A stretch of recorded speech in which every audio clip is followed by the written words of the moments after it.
push that rock here with some math. This video introduces us to the integral test for determining whether or not a series is convergent or divergent.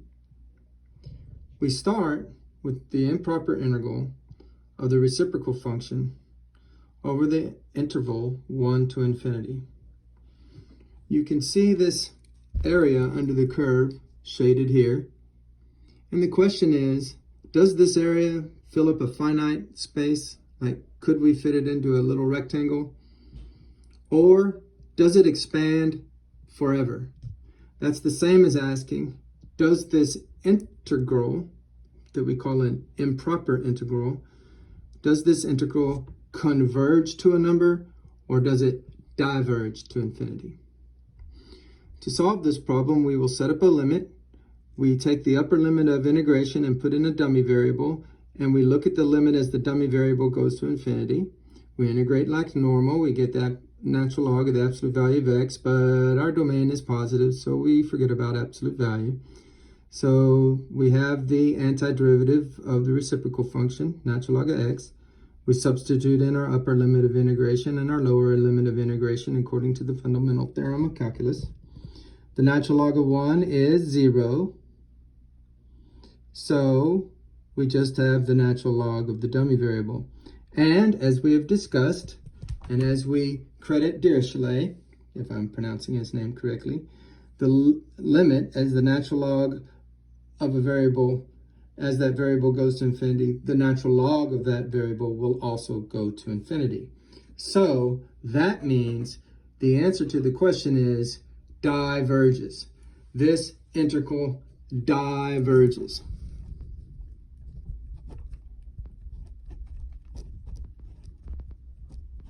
Boy, I should have had that written ahead of time. Now, what we want to do is look at a Riemann sum that overestimates the area under the curve. Of course, we know the area now diverges. We just did the limit to see that. But let's look at this Riemann sum that overestimates. Clearly, it overestimates by choosing the left endpoints.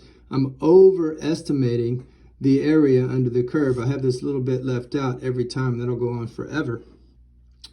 As we look at this overestimate, we looked at each one of these areas. Look at my scale. This is a scale of 1 here, and this is a scale of 1 here.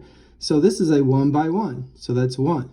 This is a 1/2 by 1, so that's a half. That area is a 1 times a half, so it's a half. This is 1 times a third, so it's a third. This is 1 times a fourth, so it's a fourth. So we see that all of these rectangles, their areas correspond to the reciprocals of the natural numbers. The reciprocal of 1 is 1, the reciprocal of 2 is a half, the reciprocal of 3 is a third, and so forth and so on.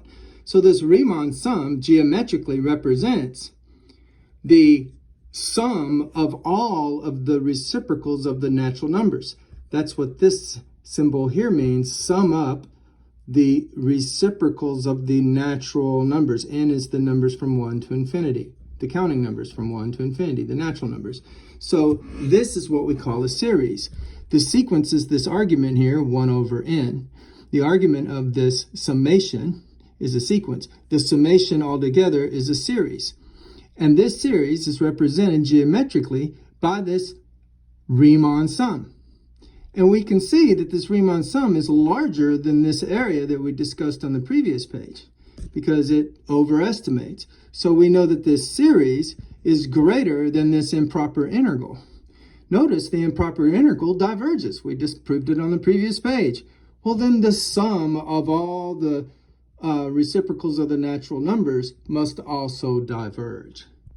Oh, so this asks a question. We come to this conclusion, and then our big question is, do corresponding series and improper integrals always behave similarly?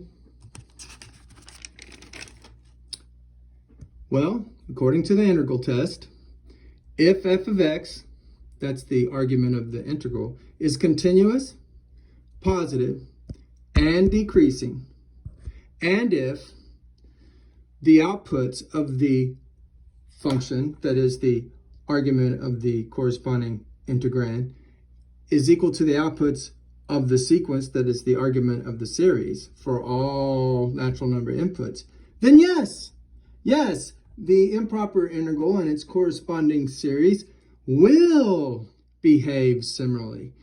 If one converges, the other converges. If one diverges, the other diverges. Success starts here at Temple College.